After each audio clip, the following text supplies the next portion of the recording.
What's happening, y'all? Welcome inside the Fantasy Stock Exchange. Bush coming at you solo to recap Sunday's action. Tyler and I had some connectivity issues, so I'm gonna have to do this solo. But either way, if you guys enjoy this video at any point, like, comment, subscribe, all that good stuff. As always, timestamps in the description. They'll be on the screen as well if you want to hear about a specific game. I'm going to be going through each of the kind of box scores, some of my thoughts as I watch the game, some of the major stories, injuries, all that kind of stuff. So we're going to hit the intro and we'll get into the first one.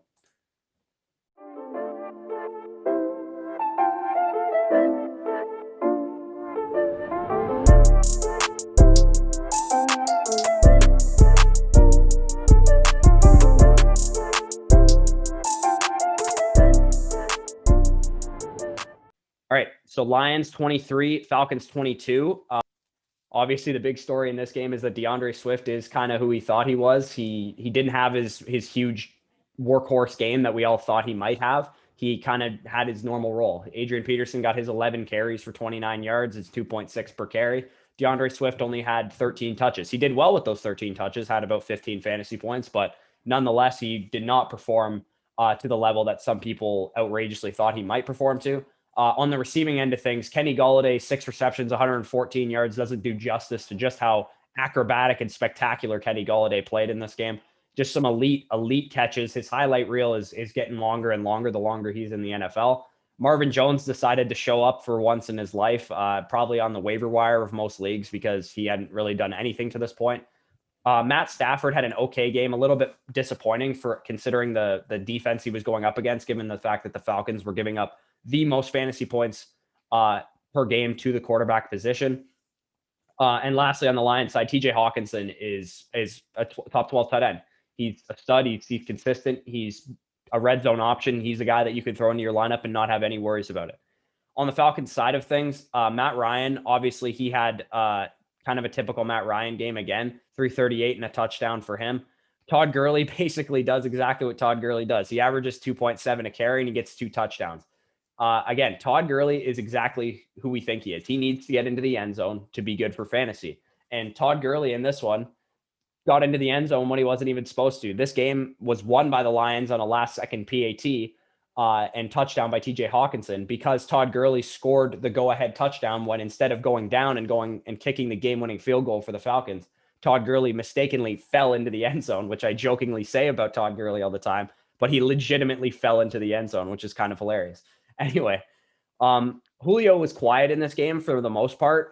It didn't seem like he was on the field much, or he was kind of getting stretched out on the sideline. Either way, he still put up a solid stat line, 9 targets, 8 receptions, 97 yards. Pretty solid for Julio's standards. And then Calvin Ridley, 5 receptions, 69 yards and a touchdown, definitely came through for you there. Hayden Hurst actually did some useful things as well. 5 receptions, 68 yards. Not much else on this game. It was a little lower scoring than we expected, but all in all, it kind of went as we expected. Most of the guys you expected to perform did. So on to the next game, Browns at Bengals. And going back to the start-sit show, I said that you could start both of these quarterbacks, and boy, was I right.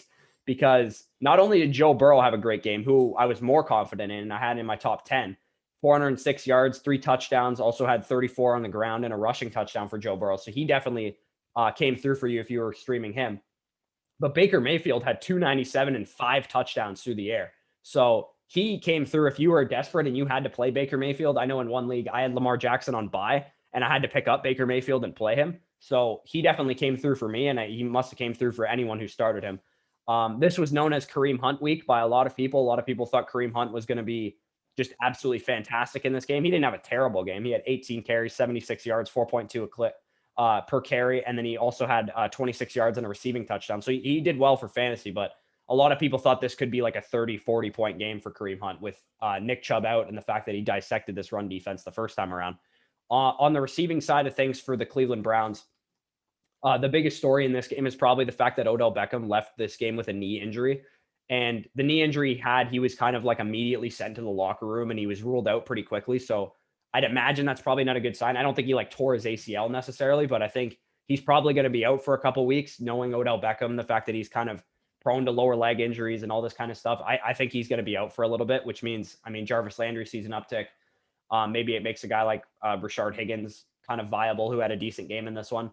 Another big story in this one was the fact that Austin Hooper was out for this game. He had an emergency appendectomy, an appendix removed, And in his place, Harrison Bryant, the 4th-round rookie tight end, 4 receptions, 56 yards, and 2 touchdowns. Him and Baker look like they have a great connection. And I think if Hooper is out next week, you could probably stream Harrison Bryant if you're in a pinch.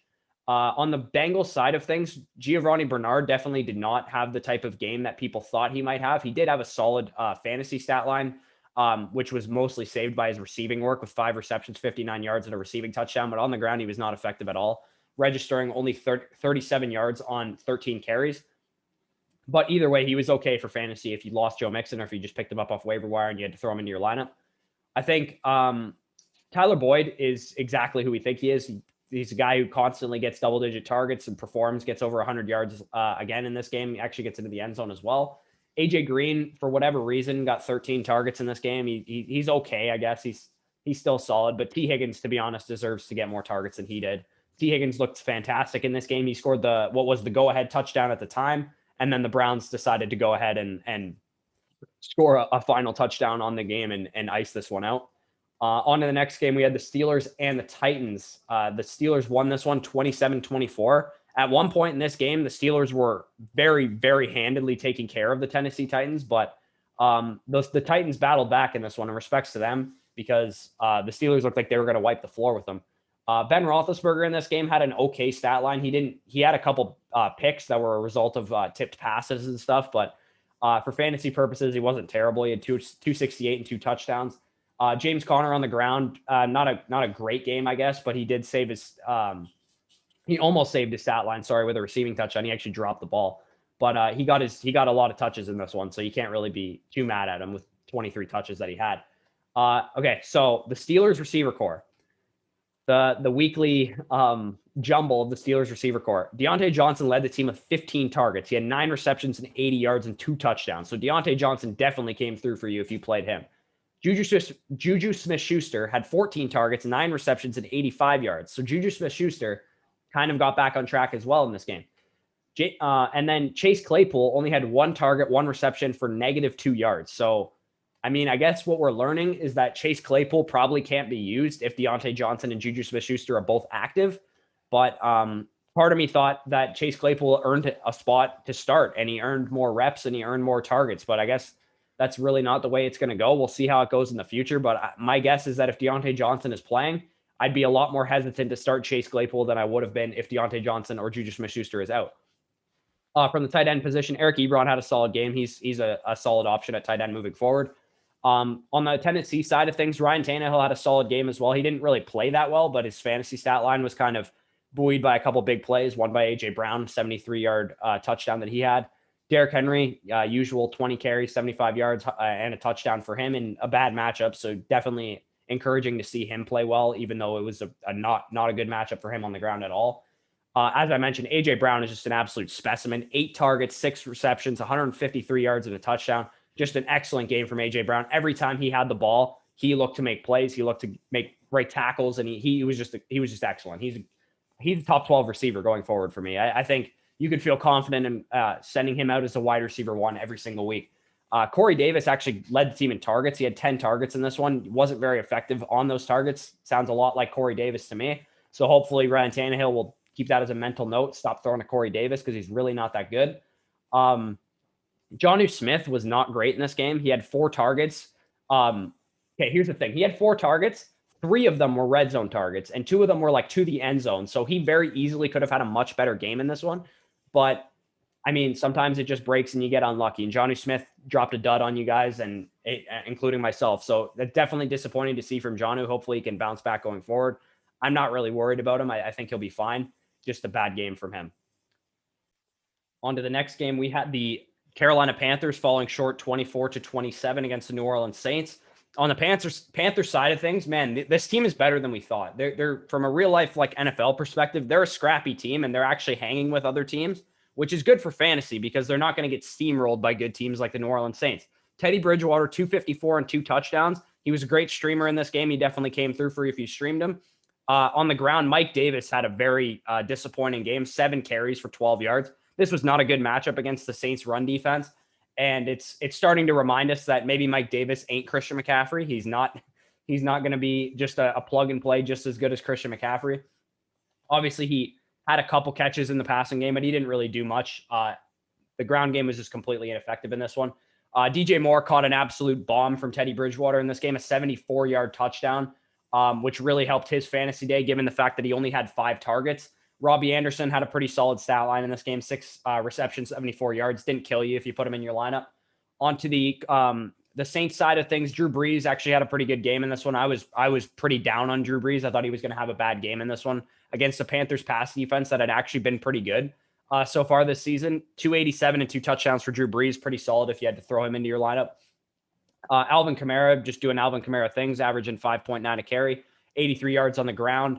Also added 65 yards through the air and 8 receptions. So he definitely came through for you there. Latavius Murray didn't really get much going. And then the receiving wise, I wouldn't have started any of these guys. I know a lot of people were like on the Traquan Smith bandwagon because Michael Thomas and Emmanuel Sanders were both out for this game. My kind of thoughts were just don't start any of them because I don't really want to guess because we were wrong. Marquise Callaway was the guy that led their team in receiving. And then Deontay Harris got the touchdown. So just not a really great situation overall. Jared Cook came through for you, though. If you started him, he caught a touchdown and had 32 yards in this one, so he definitely helped you out there. Going forward, we'll have to see what the status of Michael Thomas is. Apparently, he's in jeopardy of missing next week's game as well. If that's the case, I guess if Emmanuel Sanders is back, you can start him, but it's not looking great for the Saints offense. It's not looking great for the Saints passing game if Michael Thomas is just continuing to deal with these soft tissue injuries, ankle injuries, all this kind of stuff that Michael Thomas is being hampered by. Is just really not great for his own fantasy outlook as well as the fantasy outlook of the entire offense. Because that affects Alvin Kamara too. If the offense is good, Alvin Kamara is better. It's just how fantasy works. And then obviously on the Carolina side, everyone's holding their breath for Christian McCaffrey to come back. So hopefully that comes soon enough. To the next game, Bills and Jets. And somehow the Jets were actually in control of this game for a lot longer than they should have, given the disparity in how good these two teams are and should be. Josh Allen had a relatively pedestrian type game for what people expected for Josh Allen. In terms of yardage, he was fine. He had 307 passing yards, 61 rushing yards, but he had 0 total touchdowns. He didn't throw any touchdowns. He didn't run any touchdowns. Had a couple called back due to penalties, but yeah, his fantasy day was definitely not what you wanted if you played him in a DFS lineup or whatever the case may be. The Bills run game is continuing to struggle. And my answer to this is going to be, I don't want any of them again, because Devin Singletary averaging 3.6 a carry. Zach Moss did okay, but they kind of abandoned the run game in this one. So, I mean, I don't want any of these running backs because they continue to not use them consistently. And when they do use them consistently, they continue to disappoint. So Zach Moss, as far as I'm concerned, doesn't even really need to be rostered. And Devin Singletary is like a high-end wide running back 3. And that's only because so many running backs are injured that he's still that high. To the Bills receiving, Stephon Diggs had a bit of a down game in this one, but he still had 11 targets, so I'm not worried about that. Cole Beasley, for whatever reason, just caught 112 yards and 11 balls. So he definitely came through if you're in any kind of PPR league. And then to the Jets side of things, not a lot of fantasy takeaways because it's the Jets and Jamison Crowder, who's really the only fantasy target in this offense, was out for this game. But Denzel Mims made his debut. I'd keep an eye on him. He was a rookie that I really liked coming out of Baylor. I actually kind of thought of him as like a DK Metcalf light. And I know that sounds like really high praise, but Denzel Mims has the same skill set as DK Metcalf in that they basically are just big downfield threats that can run fast. So, I mean, he's worth keeping an eye on. I don't think he's like a guy you could throw into your lineup or anything, but if you have a free spot on your bench and you want to stash some upside, then go ahead and do that.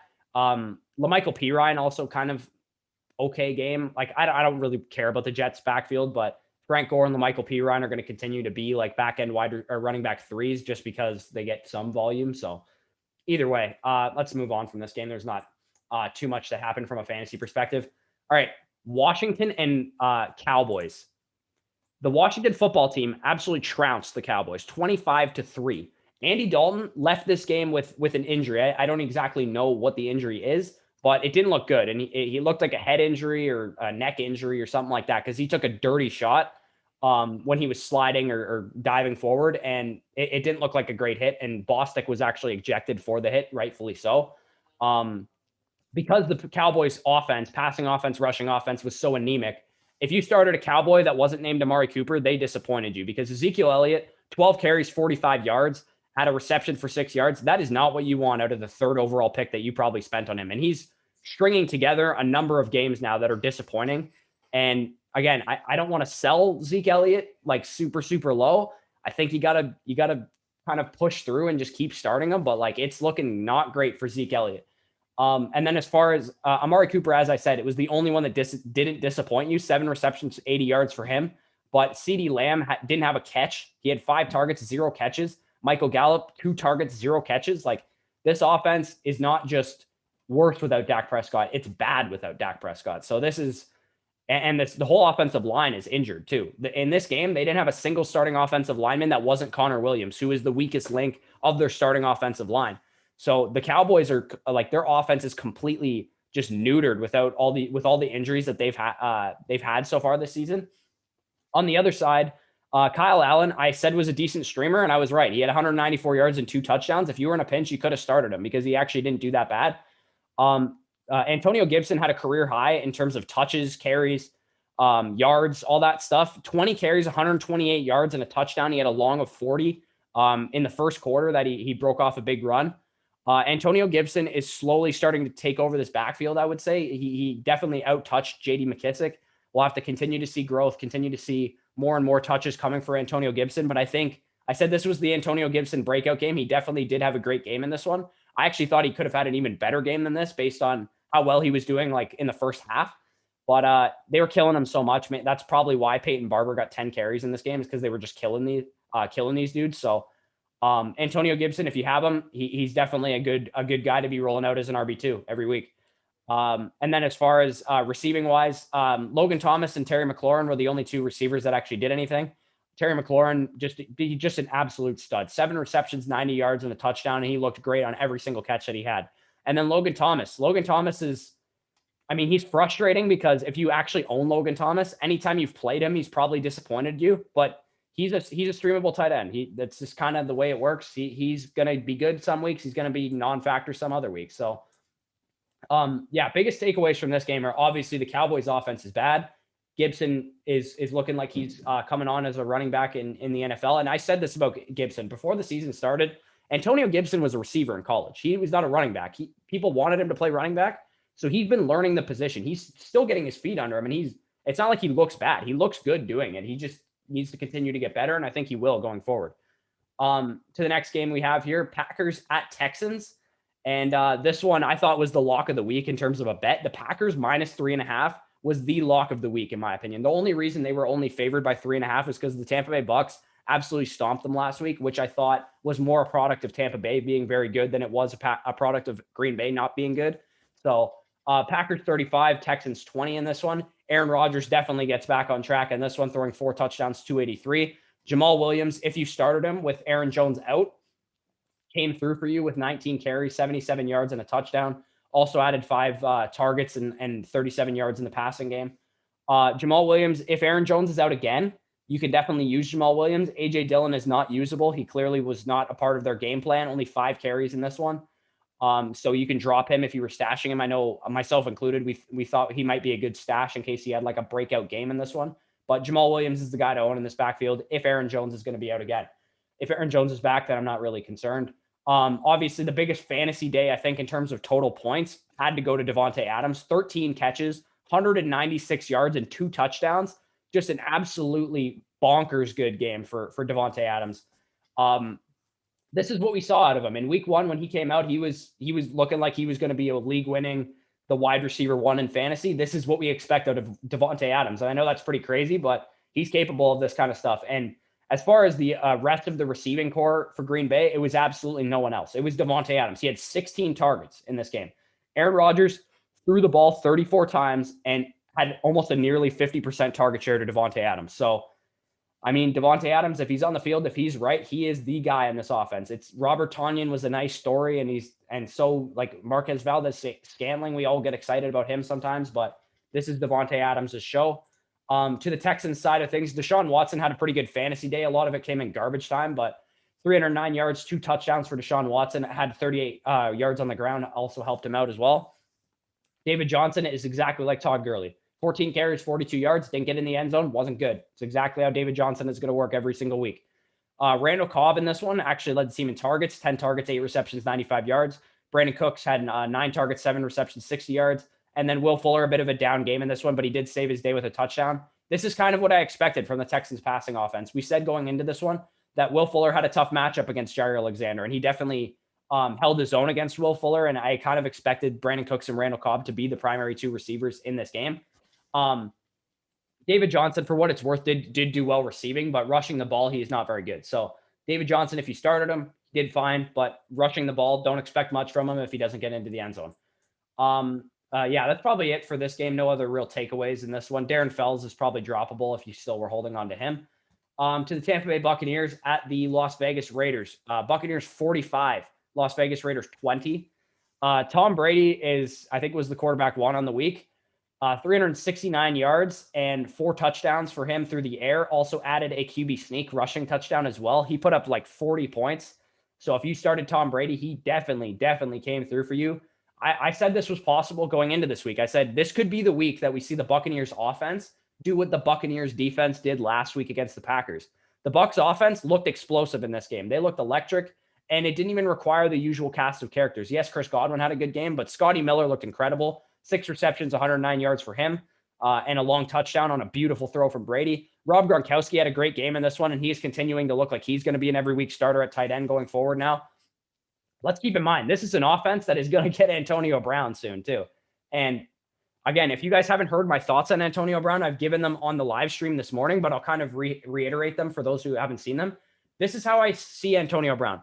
Antonio Brown is the best receiver on the Buccaneers. If Antonio Brown is anything like we saw Antonio Brown in 2018 when he was last healthy, he had 15 touchdowns and 1,300 yards.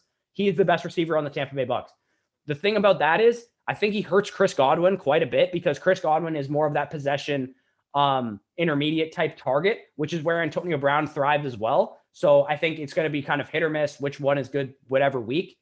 But I think he helps Mike Evans. And a lot of people probably don't think that, but Mike Evans has never not gone up against top tier corners. And if Antonio Brown is the Antonio Brown that we all think he is and that he's proven he's been, he is going to demand the number 1 corner because Antonio Brown is a better receiver than Mike Evans. And this is coming from a big time Mike Evans fan, a big time Tampa Bay fan. Antonio Brown is one of the best receivers I've ever seen play football in my time watching football. So like this offense too, I've said this before about other offenses. This offense is going to be great. You want pieces of great offenses. Remember the Cowboys when they had Dak Prescott playing at such a high level and they had Gallup and Lamb and Cooper? We all wanted pieces of that offense. I think that could be a similar thing that we see in Tampa Bay. As far as the running backs go in this game, so Ronald Jones, it looks like he got punished, benched, whatever you want to call it, for dropping a pretty easy pass from Tom Brady in this game. And after that, for the remainder of like the second quarter and a decent portion of the game in terms of like snap share and stuff, I'm willing to bet Leonard Fournette played more snaps than Ronald Jones in this game, because even though Ronald Jones out-touched him and he actually had a touchdown to save his day, thankfully, Leonard Fournette looked better in this game. He was catching the ball better. That's just the way the cookie crumbles sometimes. I'm not too worried about Ronald Jones just like ceding the workhorse role to Leonard Fournette after 1 week. I think it was more a product of him just not playing overly well. The blocking, for whatever reason, wasn't very good for Ronald Jones aside from the first couple drives. So I've said this before. Ronald Jones is a week-to-week player. You can't go into this week thinking Ronald Jones is a top 12 running back rest of the season. You have to approach him on a week-over-week basis. And I think that doesn't change going forward. Next week, he's going to be a startable guy, but he's going to take a bit of a hit knowing that Leonard Fournette is back and getting involved. As I mentioned, from the receiving perspective, Mike Evans did have a down game in this one. But again, I said this was a good matchup for Mike Evans. That it didn't really shake out that way. Like, I apologize for that because I probably burned some people who started Mike Evans thinking he was going to go off in this game. I thought he was going to go off too. But he just absolutely did not. He had a number of plays that were called back on penalties and all this kind of stuff. So he had more targets than the box score says that he had, but nonetheless, he definitely had a disappointing game. And Scotty Miller, Chris Godwin, Rob Gronkowski definitely carried the load, as well as Leonard Fournette catching as many passes as he did. On the Raiders side of things, Derek Carr actually had a way better game than I anticipated against the defense that he went up against. Josh Jacobs, absolutely brutal game. I expected him to be terrible. He was really low in my rankings. 10 carries, 17 yards. Sounds about right. This Bucs run defense ain't no joke, and you don't want to mess with them at all because they are fierce. Nelson Aguilar led this team in receiving with a long of 44. He had a big play early in the game on the first drive. He also had a touchdown. Again, Henry Ruggs is a boomer bust player, and this wasn't a great matchup for him. So I'm still willing to hold him and throw him into my lineup if I'm desperate. I wouldn't be dropping him or anything like that. Darren Waller also had a great game in this one, as usual. Pretty typical from what I expected from the Raiders. Other than Nelson Aguilar kind of having a good game, I thought Ruggs might be the guy that gets behind the defense a little bit and makes some big plays happen. He was close on a number of other plays that didn't really go his way. We can probably get off this game. Chiefs and Broncos. The Chiefs absolutely dominated the Broncos, and it wasn't even an offensive showing. 43 points for the Chiefs does not dictate the fact that they scored 43 points on offense. They scored a kick return touchdown from Byron Pringle. They also scored a defensive touchdown. Daniel Sorensen got a pick six. So they only actually scored like 28 points in this game on offense. And it still doesn't even seem like they scored that many points. If you were like me and you own Clyde Edwards-Helaire, he only got 8 carries in this game. And if you were going into this game and I told you Clyde Edwards-Helaire only got 8 carries, you'd probably be like, oh man, Le'Veon Bell probably got the bulk of the work, right? No, Le'Veon Bell only got 6 carries. So this was just a game that the Chiefs just didn't have to do that much on offense. And I think this is kind of going to be an anomaly. I don't think this is like something we could expect going forward. It's just a product of getting a special teams touchdown and a defensive touchdown. Sometimes shit like that happens. So Patrick Mahomes obviously had a down game in this one as well, only 200 yards and a touchdown. But yeah, this was just a weird game overall. Tyreek Hill had a solid game, but other than that, Travis Kelce had a down game. Mecole Hardman, okay, 2 targets, like whatever. Yeah, either way, the Chiefs just had a weird game, and the Broncos are kind of a bad offense by the looks of it. Drew Lock is not looking like a franchise quarterback by any means. Phillip Lindsay got hurt in this game, and that's probably going to increase the stock of Melvin Gordon going forward because Melvin Gordon got 17 carries in this game. And I expect him to have another workhorse role going forward because Phillip Lindsay just, for whatever reason, can't stay healthy. He took a big hit in this one and suffered a concussion. And that's just adding to the laundry list of injuries that Phillip Lindsay has had thus far this season. Tight end wise in this game, it's kind of weird that both the tight ends had 7 targets, which were the 2 highest target totals of the Broncos receiving core. Noah Fant only had 3 receptions for 38 yards, and Albert Okwuegbunam had 7 receptions, 60 yards. I'm not really buying into like the Mizzou narrative because Alberto and Drew Lock played together in college that they're like, he likes him better than Noah Fant. I think this was just kind of a fluke. Either way, again, this game wasn't that entertaining, didn't have that much going on, so we can get off of it. Another game that also wasn't that entertaining, 49ers and Patriots, 33-6 in favor of the 49ers. It was not because of Jimmy Garoppolo. He had a pretty bad game in this one. 2 interceptions, 277 through the air. Jeff Wilson, man. Jeff Wilson got hurt in this game, and it looked like it was a pretty serious injury, to be honest. But he was having an awesome game before this happened. 17 carries, 112 yards, 3 touchdowns. Like, Jerick McKinnon had 3 carries for -1 yards. And that sounds exactly like Kyle Shanahan. We're all expecting Jerick McKinnon to get this huge workload. Raheem Mostert's hurt. Oh, yeah, wheels up for Jerick McKinnon, and then this happens. So I don't know what to tell you. It's just that's what Kyle Shanahan does. If Jeff Wilson is out for a significant amount of time, JaMychal Hasty is going to be a great waiver wire pickup because they're clearly not comfortable giving Jerick McKinnon a full workload. So, yeah, it'll probably be Jerick McKinnon and JaMychal Hasty going forward with both Wilson and Mostert out. And then, of course, when Mostert comes back, it'll probably be him as the primary ball carrier. Brandon Ayuk led the team in receiving, 115 yards for him. Did get into the end zone. He was actually pretty close on one play. And then Deebo Samuel had an okay game. He actually left this game with a hamstring injury as well, which is not good for Deebo Samuel, considering the fact that he had a Liz Frank coming into the season, and now we're seeing him get hamstring injuries and just he's a little bit unable to stay healthy right now, which is not great if you drafted Deebo Samuel. And a lot of fantasy doctors around the industry said stay away from Deebo Samuel for this reason, because when you're coming into the season with an injury, sometimes this type of shit can happen. You can get compensation injuries, and you can get other factors that contribute in setbacks and all that kind of stuff. And Deebo Samuel is just looking like he's suffering from the injury bug. George Kittle, a bit of down game in this one. I kind of expected that because it's the Patriots. They try and take away your number 1 weapon. That's George Kittle. Cam Newton, just brutal. Just absolutely brutal game.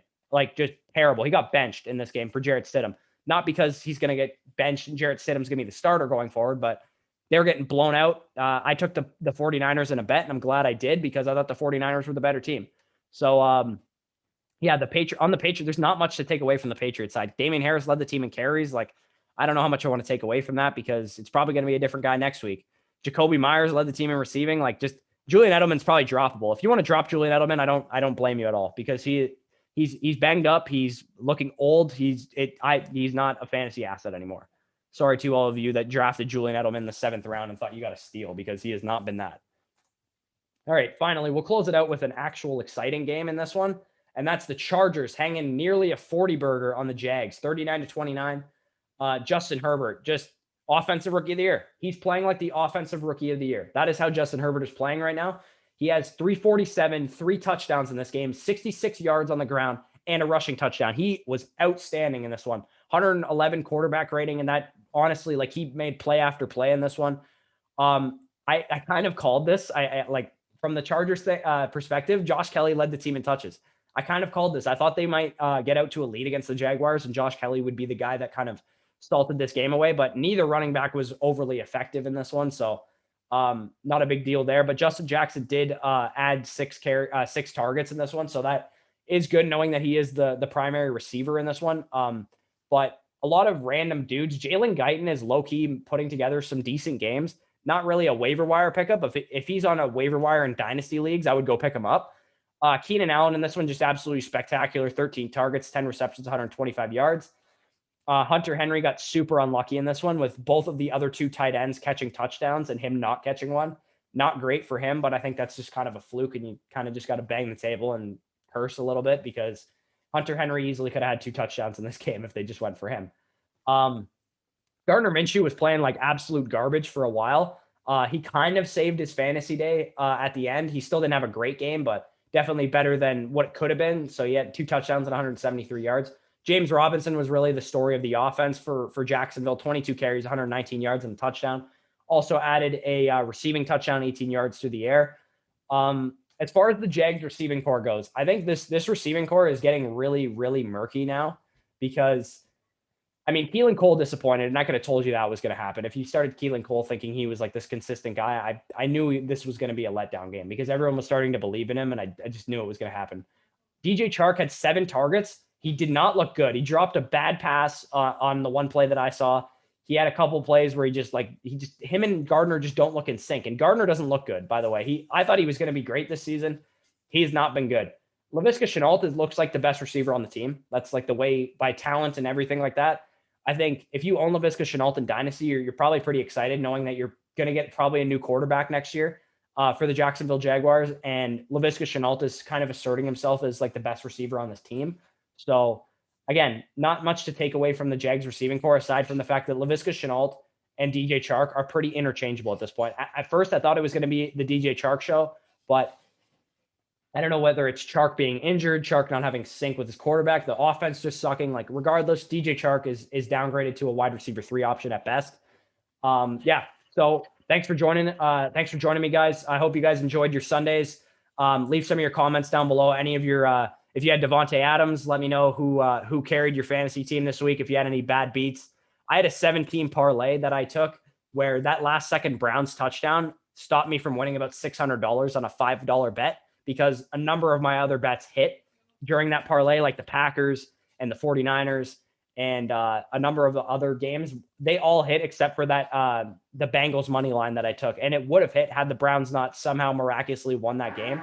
So I'm a little bit upset about that, but as always, guys, subscribe to the channel if you're new. Hit the bell icon so you're notified anytime we post a video, and I'll talk to you guys next time.